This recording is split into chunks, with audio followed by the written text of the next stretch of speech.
જય અંબે મિત્રો, આજના આ વિડીયોમાં આપણે સાંભળીશું નવરાત્રિના ત્રીજા દિવસની કથા.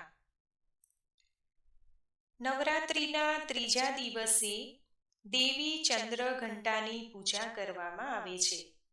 દેવી ભાગવત પુરાણ અનુસાર મા દુર્ગાનું ચંદ્રઘંટા સ્વરૂપ શાંતિપૂર્ણ અને લાભદાયી છે. બ્રહ્મા, વિષ્ણુ અને મહેશ ત્રણેય દેવોના મુખમાંથી ઉત્પન્ન થયેલી ઉર્જાને પરિણામે દેવીનો આવિર્ભાવ થયો, જેનું નામ ચંદ્રઘંટા હતું. ચંદ્રઘંટાનો અર્થ છે જેના મસ્તક પર અર્ધચંદ્ર ઘંટના રૂપમાં શણગારેલું છે. ચાલો જાણીએ મા ચંદ્રઘંટાનું સ્વરૂપ અને વ્રતકથા. માતા ચંદ્રઘંટાનું સ્વરૂપ.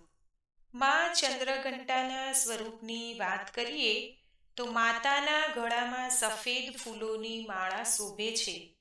માતા વાઘની સવારી પણ કરે છે.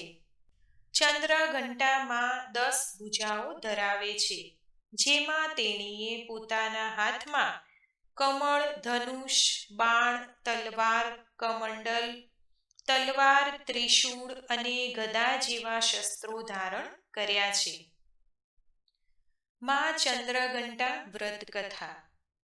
પૌરાણિક કથાઓ અનુસાર જ્યારે મહિષાસુરે ત્રણેય લોકમાં આતંક ઉત્પન્ન કરવાનું શરૂ કર્યું, ત્યારે દેવતાઓએ બ્રહ્મા, વિષ્ણુ અને મહેશ પાસે મદદ માંગી.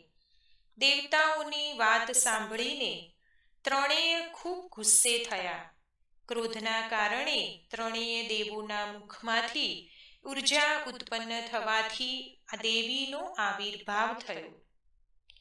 ભગવાન શંકરે દેવીને તેમનું ત્રિશૂળ પ્રદાન કર્યું અને ભગવાન વિષ્ણુએ તેમનું ચક્ર પ્રદાન કર્યું. એ જ રીતે અન્ય તમામ દેવતાઓએ પણ તેમના શસ્ત્રો દેવી માતાને સોંપી દીધા. દેવરાજ ઇન્દ્રએ દેવીને 1 કલાક આપ્યો. આ પછી માતા ચંદ્રઘંટા મહિષાસુરને મારવા આવ્યા. મહિષાસુરનો વધ કરવા બદલ દેવતાઓએ માતાનો આભાર માન્યો. આ પછી દેવતાઓને મહિષાસુરના આતંકમાંથી મુક્તિ મળી. ચંદ્રઘંટા માતાની પૂજા.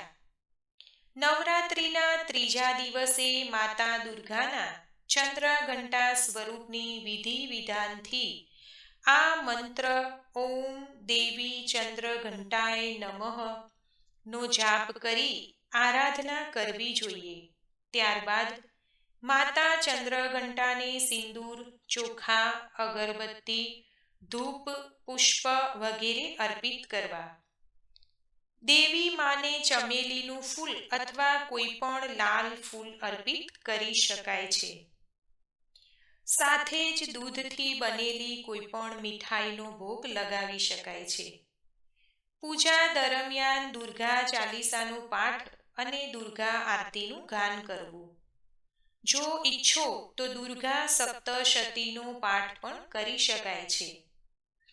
આરતી યાચના મંત્ર પાઠ અવશ્ય કરવા. સાચા મનથી માતાની આરાધના કરનાર ભક્તોની દરેક મનોકામનાઓમાં પૂરી કરે છે.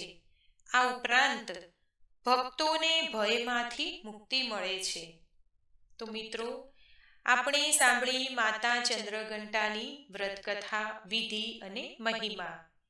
જો આજનો આ વિડીયો પસંદ આવ્યો હોય તો વિડીયોને લાઈક કરજો, શેર કરજો, કમેન્ટમાં જય અંબે જરૂરથી લખજો. ચેનલની પહેલી જ વખત જોઈ રહ્યા છો તો સબસ્ક્રાઇબ કરી લેજો. ધન્યવાદ. સર્વેને મારા જય શ્રી કૃષ્ણ.